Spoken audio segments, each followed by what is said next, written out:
Bismillah, Assalamualaikum warahmatullahi wabarakatuh. Teman-teman Fakultas Agama Islam Universitas Singapura Bangsa Karawang. Alhamdulillah pada pagi menjelang siang ini kita bisa mengudara di pembelajaran online untuk mata kuliah Filsafat Pendidikan Islam. Nah, saat ini Bapak akan menyampaikan materi perkuliahan. Utamanya Bapak hanya sekedar menyampaikan pengantar saja untuk tema kurikulum pendidikan Islam yang nantinya setelah video ini kalian tonton, kemudian nanti tulis di komentar sebagai bentuk kehadiran nama dan kelas utamanya ditulis di komentar. Nah, oleh karenanya penting sekali ini pembelajaran, karena sebelum kita tahu materi ini, ujungnya nanti kita akan mencoba mengelaborasi diskusi kita di aplikasi Cevima Edlink. Nanti teman-teman kelompok 7 kalau gak salah, atau kelompok kurikulum pendidikan Islam, mohon sampaikan juga hasil telaahannya, makalahnya, PowerPoint-nya di Cevima Edlink. Baik, teman-teman mahasiswa yang Bapak banggakan, pertama, kita sering mendengar istilah kurikulum. Sangat sering kita mendengar istilah kurikulum. Bahkan dari awal mula kita masuk di semester pertama, istilah kurikulum sering kita dengar. Namun pertanyaannya, apakah kita sudah betul-betul memahami apa itu kurikulum? Kita tahu bahwa kurikulum di kita juga setiap masa senantiasa berubah, setiap ganti kepemimpinan senantiasa berubah, setiap ganti rezim senantiasa berubah. Namun substansinya kadangkala para guru atau kita atau stakeholder pendidikan tidak tahu apa sih kurikulum itu, apa sih yang beda dari kurikulum sebelumnya, apa sih terobosan kurikulum pada menteri ini. Itulah pertanyaan yang sering muncul di benak para guru pada umumnya dan stakeholder pendidikan. Oleh karenanya penting kita mempelajari kurikulum ini, karena nanti kita akan coba kaitkan dengan falsafah kurikulum, mungkin tidak di perkuliahan ini, nanti di perkuliahan yang akan datang, atau mungkin Bapak akan sampaikan nanti di diskusi di Cevima Edlink. Oleh karenanya penting sekali kita mempelajari atau mengetahui apa sih kurikulum itu. Nah, kan kita tahu sekarang ini yang berlaku kurikulum nasional. Sebelumnya ada kurikulum 2013, sebelumnya lagi ada kurikulum KTSP, sebelumnya lagi ada KBK. Itu kita kenal istilah-istilahnya, namun substansi dari kurikulum itu kita kadangkala tidak kenal, kita tidak tahu. Karena kita mungkin pusing dengan kurikulum, jadinya kurikulum.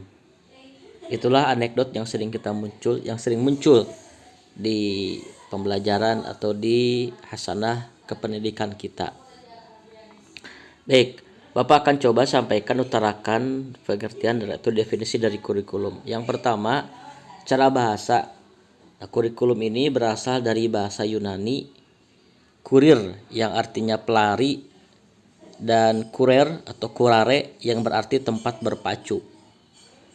Jadi asal kata dari kurikulum ini adalah dari bahasa Yunani.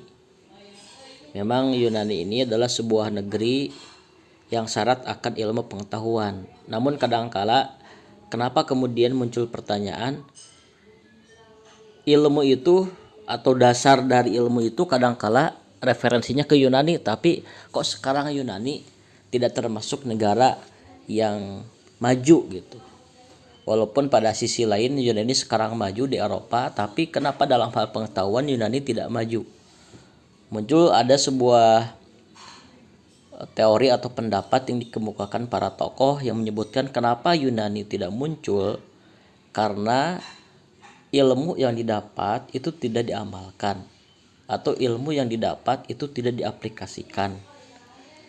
Begitupun nanti kita, jadi ilmu itu pengetahuan yang kita ketahui itu jangan sampai hanya sebatas pengetahuan, tapi mesti jadi pengalaman atau mesti diamalkan supaya jadi pengalaman, dari pengalaman jadi keyakinan, sebelumnya keyakinan kemudian diamalkan. Jadi harus menjadi terbiasa dengan ilmu kita, jadi habit, menjadi biasa, jangan sampai kemudian hanya sebatas pengetahuan. Oke, kembali ke pembahasan. Jadi secara bahasa itu berasal dari bahasa Yunani kurir yang artinya pelari dan korare yang berarti tempat berpacu. Kalau kita analogikan, kurikulum ini artinya sesuatu yang ada target dalamnya. Ibaratkan kalau pelari, dia itu punya target ke depan dari titik start dan targetnya finish. Kemudian cepat dia berlari untuk mencapai target tersebut. Nah, begitupun dengan kurikulum. Analoginya adalah kurikulum ini pelari yang berarti tempat berpacu. Analogi pelari, dia itu berawal dari start dan finish. Itu secara bahasa. Begitupun dalam dunia pendidikan. Dalam dunia pendidikan harus ada target atau sasaran yang mesti dituju dengan cepat dan tepat. Selanjutnya, nah dalam istilah bahasa Arab, nah kurikulum ini biasa disebut dengan manhaj. Manhaj ini yang berarti jalan yang terang yang dilalui oleh manusia pada berbagai kehidupan. Sedangkan pendidikan, manhaj al-dirasah dalam kamus tarbiyah adalah seperangkat perencanaan dan media yang dijadikan acuan oleh lembaga pendidikan dalam mewujudkan tujuan-tujuan pendidikan. Kita kenal atau kita sering mendengar istilah manhaj. Manhaj. Ada istilah manhaj ala khilafah ala minhajin nubuwah. Manhaj itu pedoman. Manhaj itu jalan yang terang. Pegangan dengan manhaj itu, dengan pedoman itu, dengan pegangan itu manusia bisa sampai ke target. Sebetulnya tidak jauh berbeda pengertian secara bahasa menurut bahasa Latin, bahasa Yunani, dan bahasa Arab. Sama-sama pedoman, sama-sama target yang punya tujuan. Nah, kemudian kita akan coba mengulas pengertian kurikulum dari berbagai para tokoh pendidikan atau para ahli. Ini yang disebut dengan menurut istilah atau terminologi. Yang pertama, menurut William B. Ragan, sebagaimana dikutip oleh S. Nasution, kurikulum meliputi seluruh program dan kehidupan di sekolah. Kurikulum tidak hanya meliputi bahan pelajaran, tetapi seluruh kehidupan di kelas. Ini menurut pengertian pertama. Jadi ibaratnya kurikulum ini mengatur segala kehidupan yang ada di kelas atau di kelas yang lebih luas. Jadi anak-anak atau siswa juga guru, kemudian stakeholder yang lain di sekolah itu tidak asal, tidak hanya belajar. Coba bayangkan kalau misalkan orang-orang tanpa kurikulum, anak-anak berangkat ke sekolah, ibu guru, bapak guru datang ke sekolah tanpa ada tujuan, tanpa ada pegangan, apa yang terjadi? Mungkin chaos, tidak tentu arah. Bahan pelajaran tidak ada, gurunya kesana kemari tidak jelas, muridnya tidak ada aturan, misalkan yang terjadi tidak jelas. Jadi makanya menurut William Ragan ini program dan kehidupan di sekolah. Kemudian yang kedua, menurut J.G. Seiler, kurikulum adalah seperangkat bahan pelajaran, rumusan hasil belajar, penyediaan kesempatan belajar, kewajiban, dan pengalaman peserta didik. Nah, kalau ini ada penekanan pengalaman dari peserta didik. Jadi pengalaman peserta didik di sekolah, supaya peserta didik dapat pengalaman, maka ada perangkat-perangkatnya. Di antaranya ada bahan pelajaran, kemudian ada hasil belajar, dan juga adanya kesempatan anak untuk belajar. Nah, jika perangkat ini ada, bahan pelajaran ada, misalkan di sekolah, kemudian hasilnya ada, dan kesempatan belajar ada, maka di sana si anak akan dapat pengalaman belajar. Kemudian menurut Abu Bakar, kurikulum adalah maklumat dan ilmu pengetahuan yang diajar oleh guru atau yang dipelajari oleh pelajar di sekolah atau lain-lain institusi pendidikan dalam bentuk mata pelajaran yang terdapat dalam buku teks dalam setiap tahap pendidikan. Nah, ini kalau menurut menurut Abu Bakar ini cenderung lebih lebih teknis dalam arti pengertiannya langsung bisa dicerna atau ditafsirkan oleh guru. Jadi Abu Bakar ini menulis, namanya Abu Bakar bin Syarifuddin. Ini merupakan tulisan yang dimuat atau dipublis oleh Universitas Brunei Darussalam. Ini lebih teknis sebetulnya, dan insya Allah kalian memahami maklumat ilmu pengetahuan yang diajar oleh guru atau dipelajari oleh pelajar atau lain-lain institusi pendidikan dalam bentuk mata pelajaran. Ini langsung ke mata pelajaran. Dan untuk konteks saat ini menurut Bapak, pendapat Abu Bakar ini bisa dibilang masih lupa istilahnya tidak modern gitu.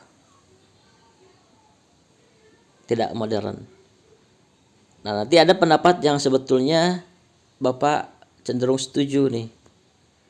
Misalkan nih pendapat dari Omar Hamalik. Nah, menurut Omar Hamalik, kurikulum adalah program pendidikan yang disediakan oleh lembaga pendidikan sekolah bagi siswa. Berdasarkan program pendidikan tersebut, siswa melakukan berbagai kegiatan belajar sehingga mendorong perkembangan dan pertumbuhannya sesuai dengan tujuan pendidikan yang telah ditetapkan. Jadi menurut Omar Hamalik ini, kurikulum itu adalah program pendidikan yang kemudian disediakan oleh lembaga pendidikan. Lembaga pendidikan ini bisa yayasan, bisa pemerintah, dalam hal ini dinas pendidikan, atau lebih atasnya adalah menteri pendidikan. Jadi kurikulum program yang dibuat oleh pembuat atau oleh lembaga pendidikan. Nah, anak-anak MPI sebetulnya ini harus memahami lebih dalam, utamanya anak-anak MPI, karena anak-anak MPI ini cenderung langsung terjun kuncinya itu langsung terjun membuat lembaga pendidikan. Nah, kalau anak-anak PAI ini cenderung lebih teknis sebetulnya. Guru-guru PAI itu sekedar kemudian nanti menjabarkan, mentafsirkan kurikulum yang dibuat oleh lembaga pendidikan itu.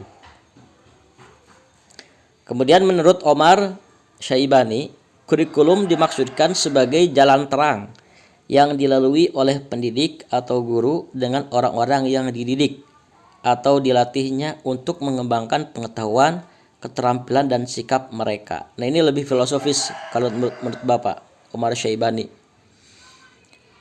Jadi jalan terang yang dilalui oleh pendidik atau guru dengan orang-orang yang dididik atau dilatihnya untuk mengembangkan pengetahuan, keterampilan, dan sikap mereka. Kurikulum adalah perantara antara guru dan juga siswa. Untuk apa? Untuk kemudian mencapai tujuan pendidikan. Apa yang kemudian diajarkan atau dilatih oleh guru tersebut kepada peserta didik atau kepada siswa?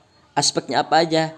Sebagaimana yang kita ketahui dalam taksonomi Bloom, aspeknya itu ada 3. Ada ranah kognitif, ini ranah pengetahuan.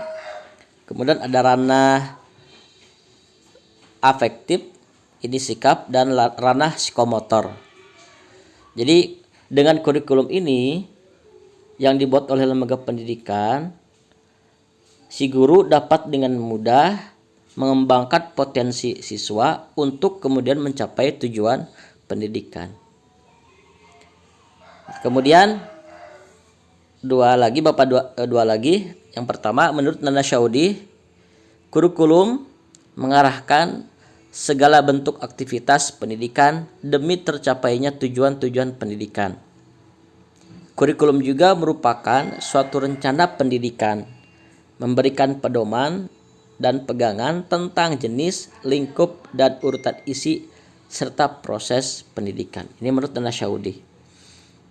Nah, sementara menurut Undang-Undang Sisdiknas nomor 20 tahun 2003, ini negara kita yang kemudian mewacanakan atau memberikan pengertian bahwa kurikulum adalah seperangkat rencana dan pengaturan mengenai tujuan, isi, dan bahan pelajaran serta cara yang digunakan sebagai pedoman penyelenggaraan kegiatan pembelajaran untuk mencapai tujuan pendidikan tertentu. Jadi kurikulum adalah perangkat rencana. Jadi dalam kurikulum itu ada rencana itu kan sesuatu yang belum dilakukan dan sesuatu yang akan dilakukan. Itu rencana. Dan rencana biasanya ideal, disesuaikan dengan kondisi objek pendidikan kita. Nah, rencana itu apa aja isinya? Yang pertama ada tujuan dari pembelajaran. Kalau skupnya sekolah, tujuan sekolah ini mau apa? Kalau skupnya guru, nah nanti setelah pembelajaran ini si anak jadi apa atau bisa apa? Biasanya dituangkan dalam rencana atau RPP, rencana pelaksanaan pembelajaran. Ada tujuan, isinya apa, bahan pelajarannya apa, serta metode atau cara yang digunakan sebagai pedoman penyelenggaraan kegiatan pembelajaran untuk mencapai tujuan pendidikan. Jadi dari beberapa pengertian tadi kemudian dikerucutkan melalui Undang-Undang Sisdiknas nomor 20 tahun 2003 yang menyatakan bahwa kurikulum itu seperangkat rencana. Rencana itu isinya apa? Yang pertama ada tujuan, ada isi, ada bahan pelajaran, serta cara yang digunakan sebagai pedoman penyelenggaraan kegiatan pembelajaran untuk mencapai tujuan pendidikan. Nah, kemudian Bapak juga ini sangat tertarik nih pendapat Wina Sanjaya, bahwa pergeseran, jadi kurikulum itu bukan sebatas kumpulan mata pelajaran yang dibagikan per harinya berapa jam, per kelasnya berapa jam, bukannya itu. Tapi kurikulum ini mengalami pergeseran makna dari sejumlah mata pelajaran yang tadi Bapak sampaikan kepada pengalaman belajar. Karena erat kaitannya dengan temuan-temuan dan pandangan-pandangan baru dalam bidang psikologi belajar. Apa pandangan baru itu? Pandangan baru itu mengatakan bahwa belajar itu bukan mengumpulkan sejumlah pengetahuan, melainkan perubahan perilaku peserta didik. Nah, ini substansinya. Jadi dengan kurikulum yang dibuat, para guru juga punya kewenangan untuk membuat kurikulum itu melalui RPP. Nah, dengan kurikulum itu atau lebih teknis dengan RPP itu, guru itu bukan hanya menjejali anak dengan pengetahuan-pengetahuan, tapi bagaimana cara merubah perilaku anak ke arah yang lebih baik. Nah, oleh sebab itu dalam proses belajar, pengalaman dianggap lebih penting daripada sekedar hanya menumpuk sejumlah pengetahuan. Ini substansi dari kurikulum. Nah, itu saja barangkali pengantar dari Bapak yang bisa kalian kembangkan dalam bentuk diskusi selanjutnya oleh kelompok 7 di Sevim Edling. Itu sekedar pengantar tentang kurikulum. Nanti selebihnya kita diskusikan di kurikulum pendidikan Islam melalui aplikasi Sevim Edling. Itu saja barangkali anak-anak yang Bapak banggakan, tulis di komentar ya, nama, kelas, itu sebagai bentuk konfirmasi kehadiran untuk saat ini. Kita akhiri dengan baca Alhamdulillahirabbil alamin. Assalamualaikum warahmatullahi wabarakatuh.